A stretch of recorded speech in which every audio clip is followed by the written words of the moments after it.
Hello and welcome to Building Local Power. I'm Stacy Mitchell of the Institute for Local Self-Reliance. Today on the show, our guest is Joe Maxwell. Joe is a former lieutenant governor of Missouri. He ran and won that office in 2000 and served for a 4-year term. Before that, he was in the Missouri legislature for about a decade. Today, Joe is the executive director of the Organization for Competitive Markets, a national nonprofit public policy and advocacy organization that represents family farmers and rural America in the fight against corporate agribusiness monopolies. He also recently helped to found something called Family Farm Action, which we'll talk more about. Joe is a fourth-generation family hog farmer in the northeastern part of Missouri, and he joins us today from his home in Mexico, Missouri. Joe, welcome to the show. Thank you. It's great to be on. We appreciate the opportunity. So I want to start with a campaign that you helped run last year in the neighboring state of Oklahoma.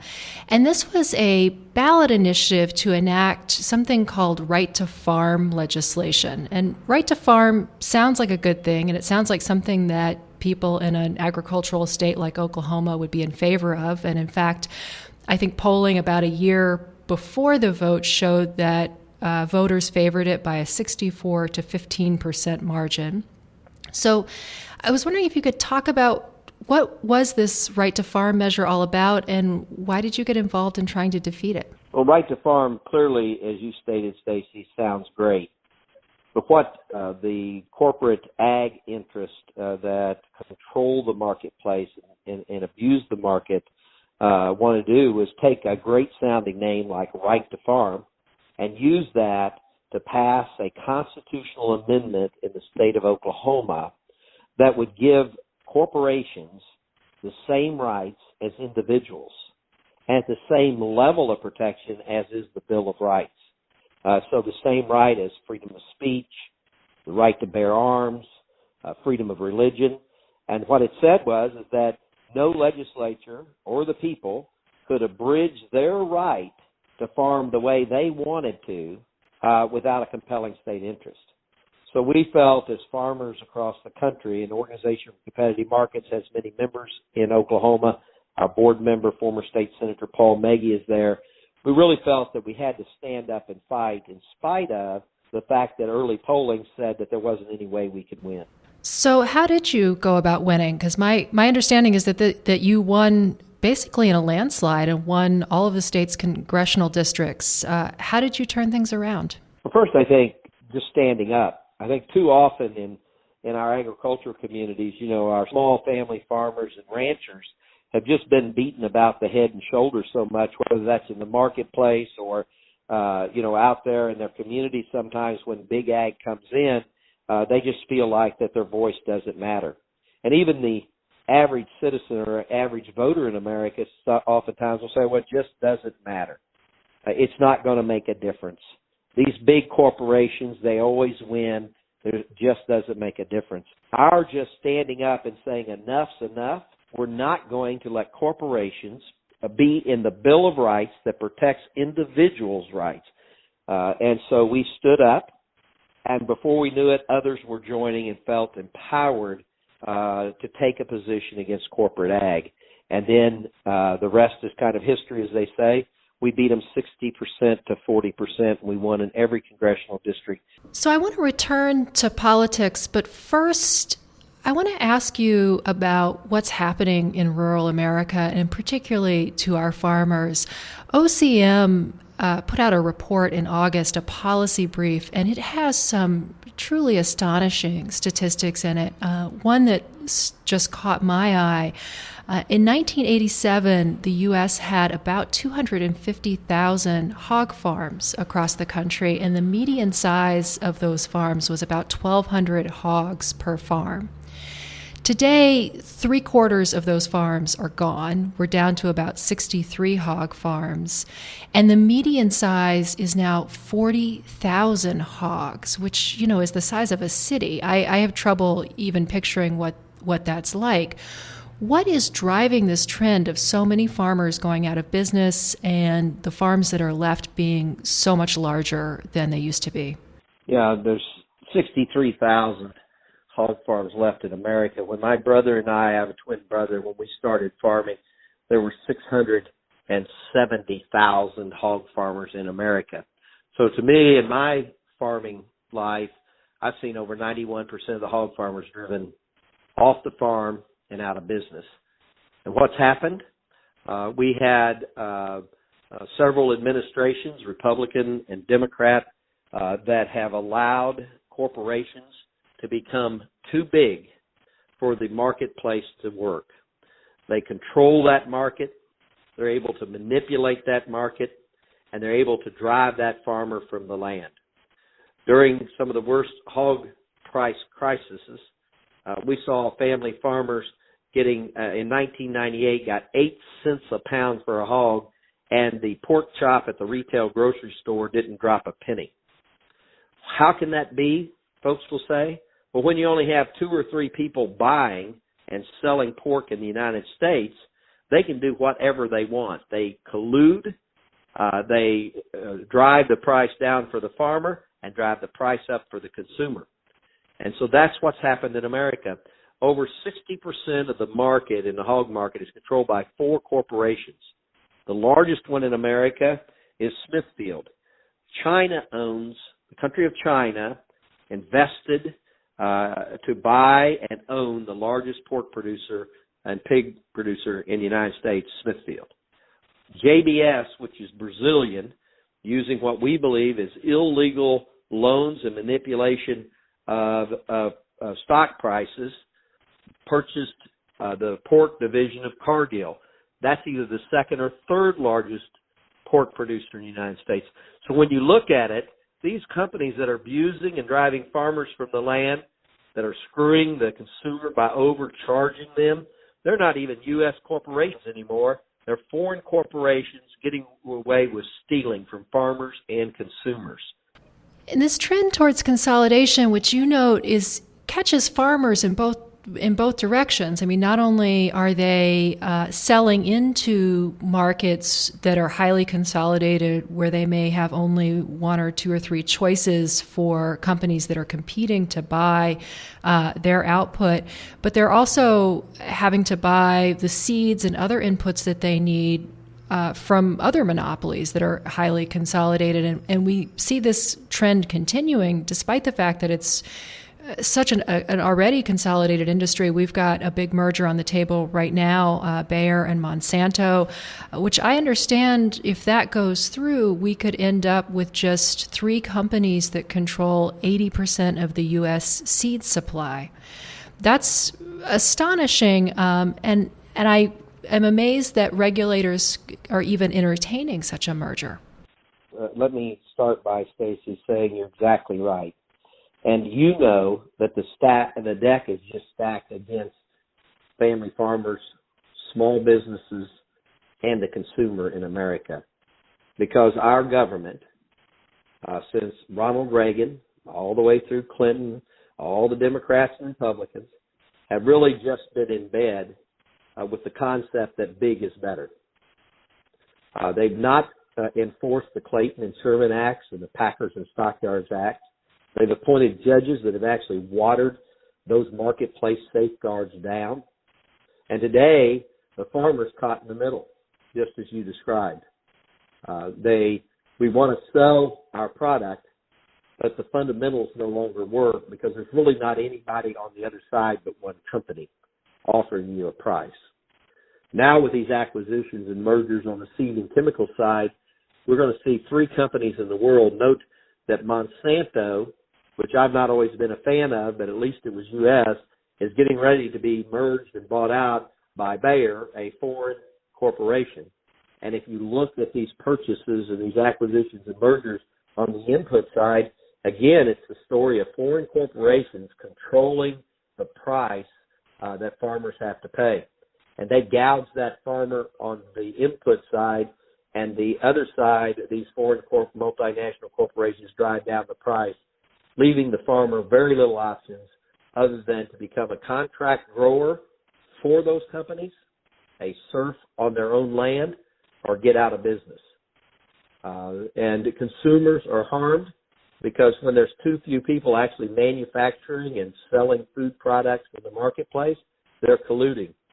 That is evidence. There's 2 cases going on right now in the chicken industry where the evidence is pretty clear that the largest processors of poultry have been colluding on price and screwing this consumer out of about $1.10 per chicken. So you can think about the billions of dollars that the consumers had to pay because the market is not working. Well, there is hope, and we are excited at OCM. We're a 19-year-old organization. We've never seen a better time. We've got Senator Grassley as the chair of Judiciary, and Senator Lee as the chair of the subcommittee on antitrust. Both of them last year during 2 U.S. Senate hearings said enough's enough. Senator Grassley actually called these acquisitions and mergers tsunamis. And at the same time, we just saw Senator Warren and the Democrats come out with the Better Deal, which has a platform against monopolies. So we're encouraged when you have folks like Senator Warren on one side and Senator Lee on the other, and there's probably not much anyone else that can be that far apart ideology-wise, coming together on an issue. We are encouraged that we can, if the people will speak up, just like we did in Oklahoma. We're not alone. We just need to join together and let our voice be heard and say enough's enough. Whether you're a consumer or a farmer, it's time to end this big is better concept, and we need to have justice in Washington, D.C. It seems like part of the reason that we haven't gotten that justice as people in recent years is that there's not a lot of competition in the political parties, right? I mean, we've been talking about competition in the market, but our country, increasingly most Americans live in places that are either very blue or very red, and the other party isn't doing a very viable job of competing for their votes. You're a Democrat in a state that is, Missouri is typically a red state, and certainly rural areas tend to be quite red these days. But you contend that Democrats can compete in rural areas and win, and that they can do that by actually speaking to these issues. Can you talk some about that? I did launch sister organization, OCM, a C4. A C4, as the president of Family Farm Action, we can speak about politics. There's no doubt that the Democrat Party, in regards to economic issues, the only real difference over the past several decades is which Goldman Sachs executive is going to be the head of the Treasury or the Department of Commerce.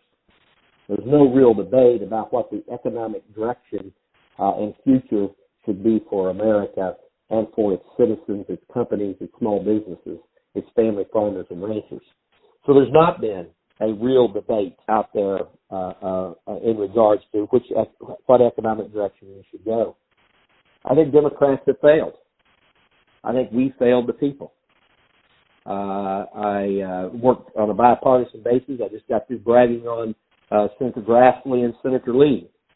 But as it relates to the Democrats and the Democrat Party, I think they have failed time and time again to hold up what their party was founded on.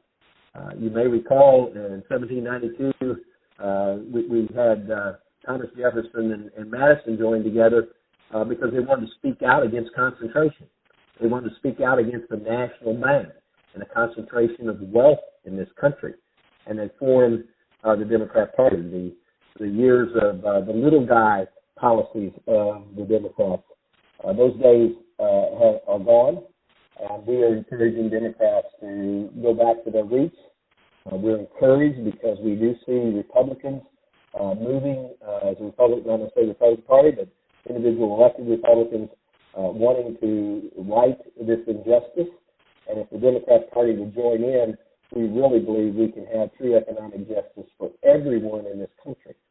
You're listening to Joe Maxwell, Executive Director of the Organization for Competitive Markets and former Lieutenant Governor of the state of Missouri. I'm Stacy Mitchell with the Institute for Local Self-Reliance. We'll be right back after a short break. If you enjoy this podcast, please consider making a donation to the Institute for Local Self-Reliance. Your financial support not only underwrites this podcast and helps keep it ad-free, but it also helps us produce all of the research and resources that we make available on our website and all of the technical assistance we provide to policymakers and citizens.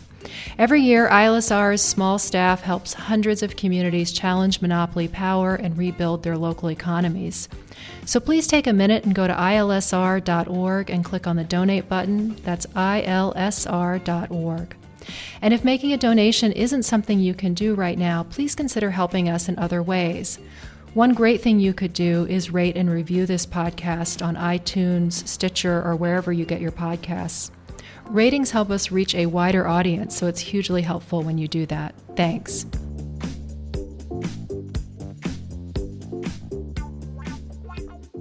One of the trends that we have seen as the economy has grown increasingly consolidated and as politicians have ignored, in many cases, that consolidation and what's happening across the country is that there's this growing geographic divergence. There are a handful of cities, mainly on the coast, that have been doing fairly well. But then when we look across much of the country, the rural areas, the small towns, the heartland cities, they're falling behind. There's growing poverty, very precarious employment, communities and institutions are frayed, and there's a lot of despair in those places. As you look to growing numbers of elected officials and people running for office who are beginning to speak to these issues, this issue of having an economy that works for people, where there's real opportunity, where farmers and small businesses and workers can sell their produce and sell their labor and get a fair price because there's competition. When you see Senator Warren and Senator Lee and other folks who are beginning to talk about this, what are the kinds of policies that OCM believes that we need to adopt in order to correct this problem and bring the whole country, up? I think that you characterize it well.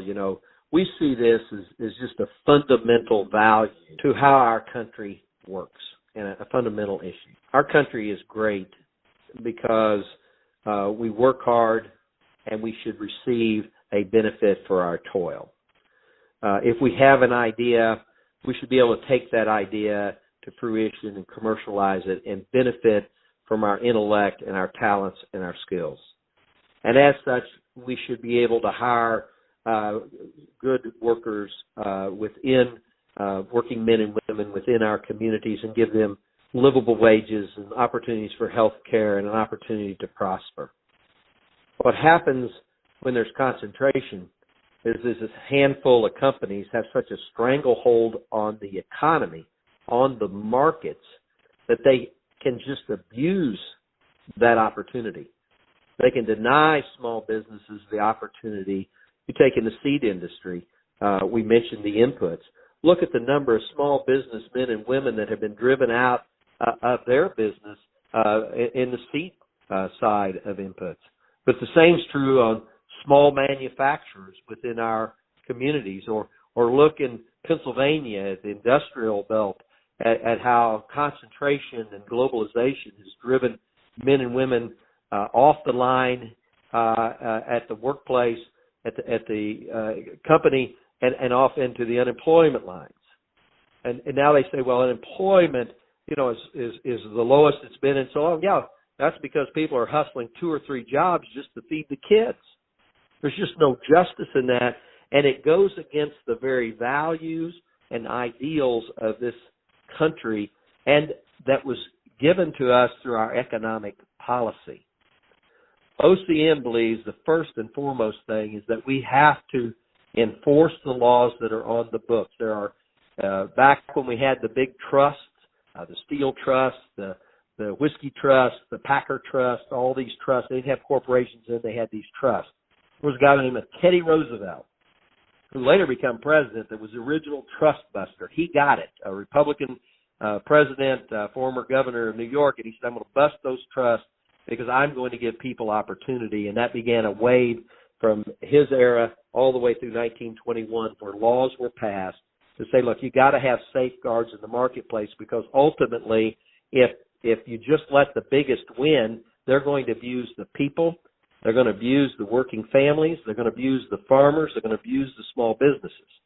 Second, on these acquisitions and mergers, our Department of Justice they need not only to enforce the current laws, but they also need to have additional tools to be able to look back on acquisitions and mergers to ensure that the results that the companies committed to the people of this country, that they were going to result in more jobs, more economic growth if they allowed the merger, that those companies are delivering on those promises. And if not, the Department of Justice needs the teeth in the law so they can fine or disrupt that company that they allowed to go forward. We need to ensure in the Packers and Stockyard Act for farmers, Packers and Stockyard, that's the antitrust laws that protect farmers. When it was passed in 1921, it was called the Farmers' Bill of Rights. We need to ensure that it continues to protect farmers against predatory and retaliatory practices. Right now, if a chicken contract grower speaks out against the company, they lose their contract and they therefore go bankrupt and lose their family farm. No company should have a right to retaliate against someone because of their free speech rights in this country. But yet that goes on, and we need to strengthen those laws and reinstate those laws. Those would be the priorities that OCM says we should go after first, and we call on every elected official to do so, and we call on every citizen as Family Farm Action, which is our political arm. We call on every citizen to hold that elected official accountable. If they don't stand up for people and they don't stand up for economic justice, then throw their butts out in this next cycle. That's interesting that the Packers and Stockyards Act used to be called the Farmers' Bill of Rights. I'm curious if you know how that changed. First, note that Sherman and Clayton Act, which are the general marketplace safeguard laws that were in place to break up that huge concentration of those trusts, they're over on DOJ's side and are enforced on that side. Packers and Stockyards Act was actually given over to the Department of USDA, Department of Agriculture, because it was to represent, as opposed to protect the market, as the other safeguards do, its primary purpose was to protect the farmer against the abuses in the marketplace. So it was an individual rights concept that individual producers should have protection. Farmers just do not have the economic power. They raise something, and instead of setting the price for their pig, their calf, the corn, the soybeans, cotton, whatever it might be, they have to hold it up to the marketplace and say, how much will you give me for this? Therefore, the understanding was that they would need protections because they would be very vulnerable in that type of a market. It was shortly after that several Supreme Court decisions came down that began to weaken that law. Finally, in 2005, the Supreme Court ruled in favor of the corporations and took all the rights away from the farmer and said the farmers not only had to show harm to themselves, but they had to show harm to the general marketplace. Well, no farmer can do that. How do they get the resources to hire those economists that have to come in and testify? Where do they get the money to hire the lawyers to take on a big corporation, which has millions and millions of dollars that they can spend on attorneys? So it was over time. About 2005, the courts made that final ruling, and we've been pushing to pass the GIPSA rules. On the 19th of October, the USDA will close out their decision on whether or not we will have those original safeguards put back in the law. And we call on Secretary Perdue to do the right thing for Americans, for the consumers, and mostly for U.S. family farmers and ranchers by finalizing those rules. GIPSA is the Grain Inspectors Packard Stockyard Administration. It sounds like in a way that the Farmers' Bill of Rights, when it was passed in 1921, was in keeping with how we, throughout much of our history, approached anti-monopoly, was that we recognized that the goal was to protect people in the marketplace in all of their capacities, not just as consumers, but as producers and workers and people who sold labor, sold goods, and needed a fair marketplace in order to get a fair price and a fair income. In the 1980s, we began to move away from that and to focus narrowly on the idea of efficiency and consumer welfare, with bigger companies are probably better because they're more efficient. And we threw out a lot of those, our enforcement of antitrust dismissed a lot of those concerns about producers. And it sounds like in some ways that's what has happened with the Farmers' Bill of Rights, the packers and stockyards, is that its original intention was at odds with this new ideology, and that over time it has been, its enforcement has been altered to fit the ideology and not the original intent.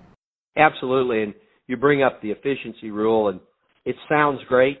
Right after President Reagan was elected, one individual in his administration in the Department of Justice, on their own, unilaterally, without act of Congress or executive order, changed the guidelines for how acquisitions and mergers would be governed. And the definition for antitrust was competition. You would look at whether or not there was actually a market. Could people compete? Would they have a fair chance to enter the market space? Would the economy continue to drive? That one person unilaterally said, no, it needs to be about efficiency. If this country can drive more efficiency, then the consumer benefits because they'll get a lower price. Now, I want to tell you something. That sounds just great. But those big companies, they don't give a hoot about the consumer. When they drive those efficiencies, have those acquisitions and mergers, lay off people, stop the ingenuity or the research and development, do they lower the price of those goods to consumers? Absolutely not. What they do is put that money in their pockets and go home laughing all the way because of that change. Every president since Ronald Reagan, Democrat or Republican, has kept that rule, that guideline in place, and it denies the market the opportunity to work for the benefit of the consumers, the businesses, the farmers, the ranchers, and for the people. So OCM is fighting to restore anti-monopoly policies, and particularly the Farmers' Bill of Rights as it was originally intended in 1921. That's at the federal level. As someone who worked for a long time in state government, what is it that you think local and state officials should be doing on this issue? Well, most states also have rules and regulations, statutes governing the marketplace. I think all 50 states, the attorney generals in those states can join in with the Department of Justice and have a right on behalf of the citizens of their state to wade in on these acquisitions and mergers. So at the state level, I did the same thing I'm doing now at the federal level. I encourage those policies to be enforced. I encourage the Attorney General of my home state, and I hope that every one of you encourages your Attorney General to enforce the standards and the safeguards that are in place to allow the market to work for all people. It's unfair to the workers. When there's too few companies controlling everything, they don't care about the workers. They set the price they pay the workers, they set the price they pay the farmers, and they set the high price that consumers have to pay for their goods. And everybody has a reason to join this fight and demand economic justice for everyone in America. So OCM is a nonprofit research and public policy organization, and you've also been involved recently, as we've touched on, with helping to launch Family Farm Action, which is a C4, a national political action organization that, as I understand it, is aiming to help support candidates who are strong on these issues. Are you seeing more candidates, particularly across rural America, who are talking about these things on the campaign trail? What's the outlook, do you think, for having this be part of our elections? Well, I think what's important to understand is a lot of organizations like OCM, I'm very proud to be its executive director. We do great work on determining, doing our research. Angela Huffman on our team put out that policy brief that you referenced. But we have to draw the line because as a nonprofit C3, we cannot engage politically. We're limited in how much we can walk the halls of the state capitol or the federal capitol. But when we look at big ag, when we look at corporate ag, when we look at these multinational corporations, they have team after team of special interest lobbyists lobbying our elected officials. So Family Farm Action is a C4 organization, and we're able to lobby the halls of the states and of the Capitol. We're also able to politically engage out there in campaigns. We felt very strongly as a team coming together with Family Farm Action that we needed to give political muscle and to join in with folks like the National Farmers Union, who's a partner who also lobbies, to join in with a National Sustainable Ag Coalition who has a great team. We felt we needed to add additional political voice. What's the outlook? Well, we think that it's great. Our experience in Oklahoma when we started this podcast off, what we knew then was that somebody had to stand up. What we know today is the same is true if we're going to get something done about this concentration and abuse in the marketplace and abuse to consumers and farmers. So Family Farm Action's out looking for candidates, and they're out there. We're delighted with Austin Farrick up in Iowa 3rd District. There was just a national story done on him. We're delighted with former Deputy Undersecretary Lillian Salerno, who's announced for Congress down in the Dallas area. We're delighted with Drew Edmondson, announced and is running for governor in Oklahoma. There are candidates around this country that are speaking up and demanding economic justice for all citizens, regardless of where they live, whether that's rural or urban or suburban, regardless of the color of their skin or the faith that they believe in. We believe America, and those candidates believe that in America, we stand for the basic principle and the value that everybody should have the right and opportunity to prosper in a great country like America.